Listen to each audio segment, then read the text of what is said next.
Welcome to Movie Insight Global. Today, I am going to explain a black comedy crime thriller film called Andhadhun. Spoilers ahead. Watch and enjoy.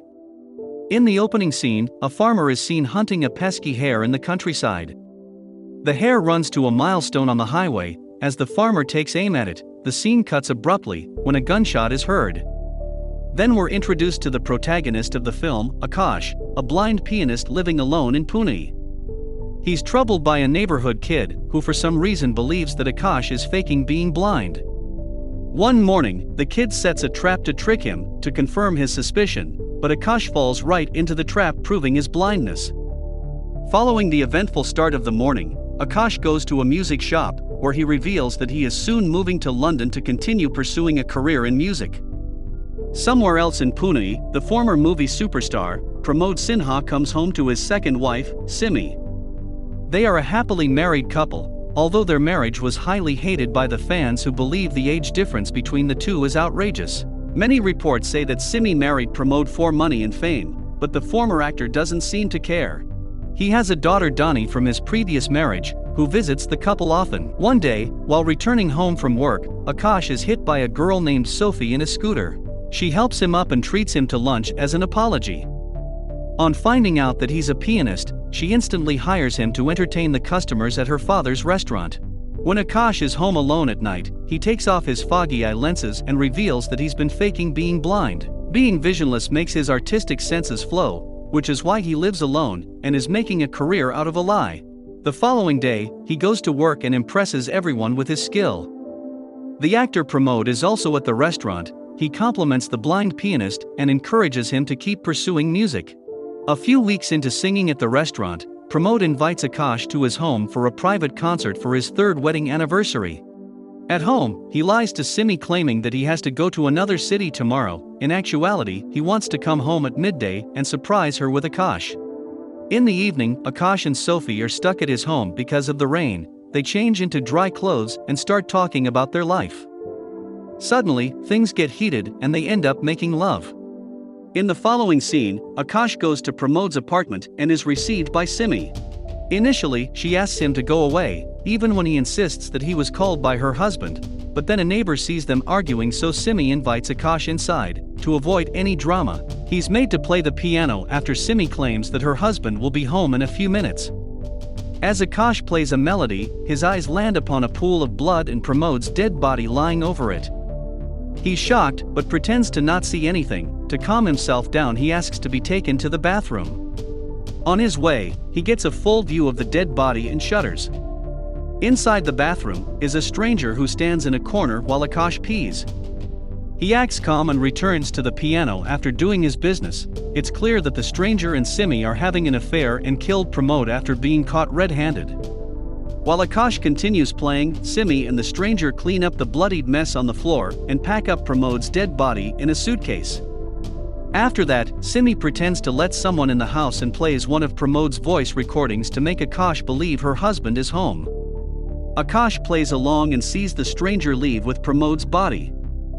Following the incident, he comes outside and sits down at a bus stop to calm down. A lottery ticket seller, Sako, asks him to touch one of her tickets for good luck and calls his regular rickshaw driver Murli to take Akash home. Sako and Murli have been helping Akash around the neighborhood for a long time and know him well. Akash asks Murli to take him to the police station instead.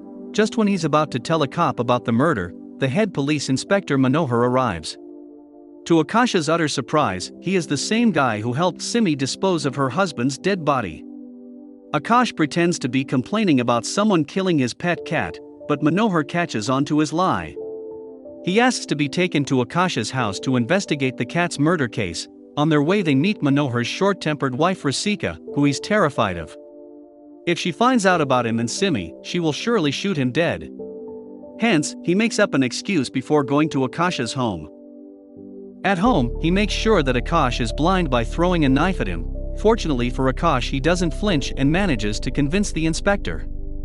In the evening, he goes to work and plays piano a bit more aggressively than usual. Simi also arrives at the restaurant and pretends as if nothing ever happened. The next morning, Pramod's death makes the television news, as he was found inside his car by a bridge. The bullet in his neck proves that he was shot dead, but since his watch is found at a local restaurant, the police believe it was a case of robbery. Manohar takes the case into his hands to make sure he and Simi are not caught. Pramod's daughter Dani is also called to the police station for inquiry. She is heartbroken by her father's death, unaware that her stepmother and Manohar are the culprits.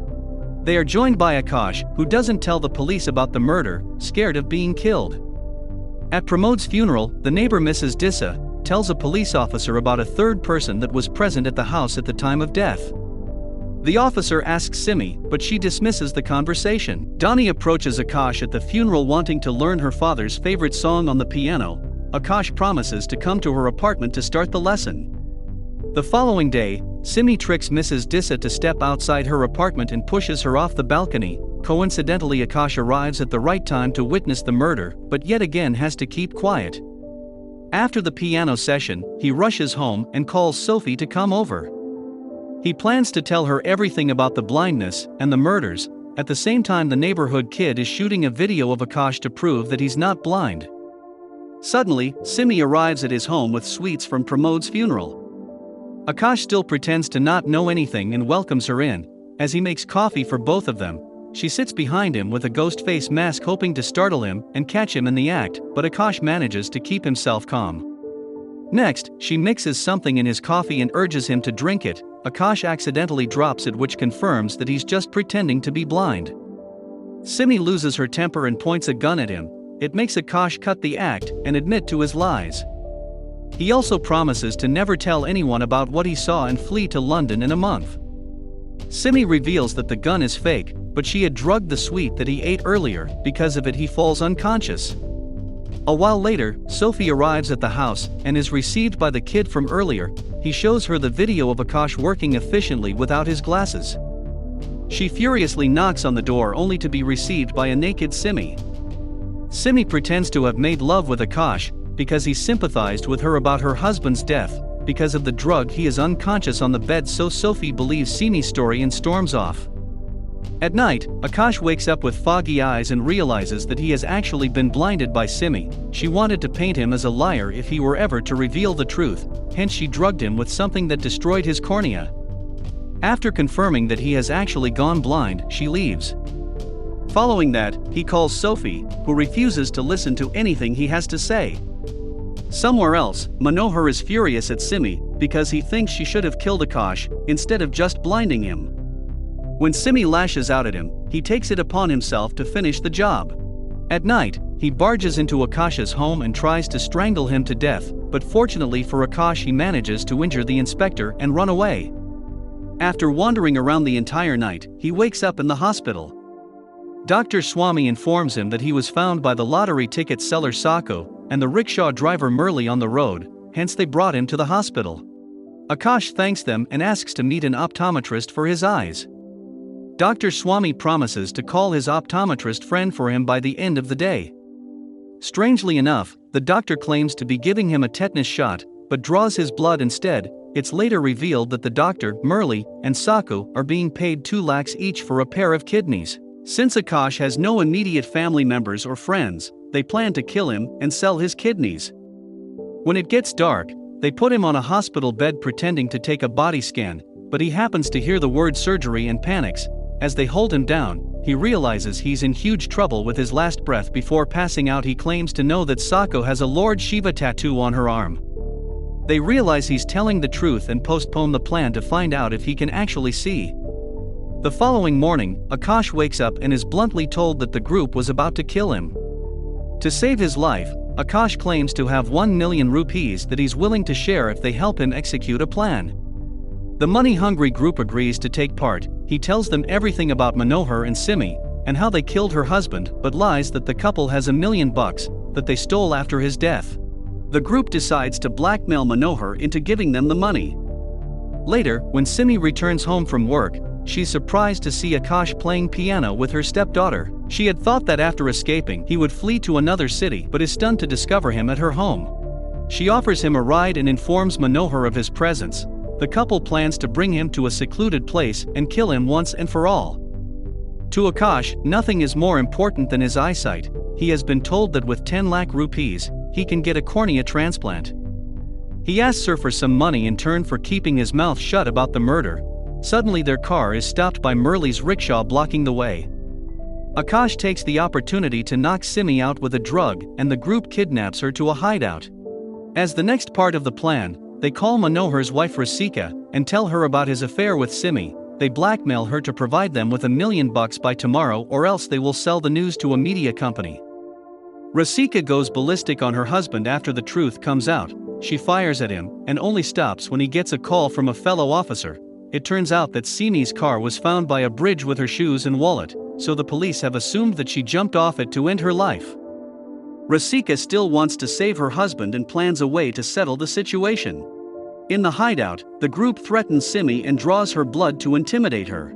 The next day, they plan to trap Manohar in an elevator. When he comes with the money, then the group will flee with said money and live their life happily. As they had planned, Manohar comes to the hideout with a bag of money. However, Saku and Murli betray Akash and tie him to a chair, wanting all the money for themselves. He and Simi are left alone in a room, while the duo goes to deal with Manohar. Simi laughs at Akash's fate, but he, in turn, reveals that Manohar is planning to kill her because, at this point, she is a burden to him. The two decide to help each other to escape. Somewhere else, Dr. Swami gets back Simi's blood reports that he had accidentally sent to the lab. The result includes something that shocks him. At the same time, Murli gets the bag with money, but is shot by Manohar. In the process, Saka manages to trap the inspector in the elevator and takes the bag of money for herself. She also helps Murli and takes him to the hospital, but he dies. When Simi unties her bound hands, she attacks Akash to kill him, but is stopped by Dr. Swami. They get into a struggle that ends when they knock Simi out. Dr. Swami finally reveals that Simi has the blood group BRH negative, which matches a wealthy man's daughter's blood group. The man is offering them $1 million rupees in turn for Simi's liver. With the money, the doctor won't have to work a day in his life and Akash will get a cornea transplant. Still, Akash doesn't want to do it because they'll have to kill Simi to take her liver. The doctor convinces him otherwise and keeps driving.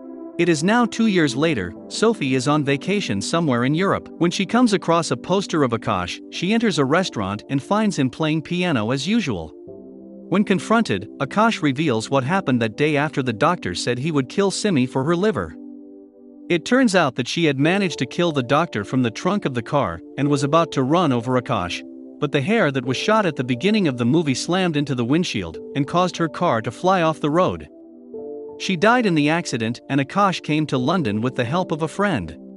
Hence, he is still blind and is living life as he had fantasized long ago. Sophie tells him that she has a flight back home the next day, and they agree to keep in touch. But in the last scene, Akash hits a tin can with his cane as though he can see it. Thanks for watching. Please like, share and subscribe the channel.